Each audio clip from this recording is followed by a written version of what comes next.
আছি, দয়া করে আপনারা যে সিরাজুল আলম খান দাদা ভাইয়ের ওনাদের তো খুব কম ছিল রাষ্ট্র সংস্কারের বিষয়, এখন তারা যেভাবে পরিধি বাড়াচ্ছে আমার তো মনে হয় ভালো কিছু এরা করতে পারবে না। দয়া করে ফখরুদ্দিন মঈনুদ্দিনের মতো পালিয়ে যান না, আপনারা থাকেন।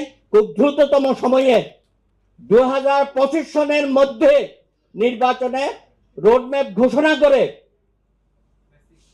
বিশ্বনন্দিত প্রফেসর ইউনূস আপনি আপনার সম্মান নিয়ে জনগণের ক্ষমতা জনগণের হাতে ফিরিয়ে দিয়ে দেন। সংস্কারের কথা বলেন ভাই, দুঃখের কথা এই যে আমার ভাই পান্না ভাই আসছেন, বিচার বিভাগ কি আছে কোথাও? এটা তো 15 বছর এটা প্রায় ধ্বংস হয়ে গেছে। সাংঘাতিক অবস্থা। আপনি দেখছেন উচ্চ আদালতে কি হচ্ছে, 12 জন বিচারপতিকে বসায় বসায় রাখিয়া দিচ্ছে, এর আগে 3 জনকে রাখছিল।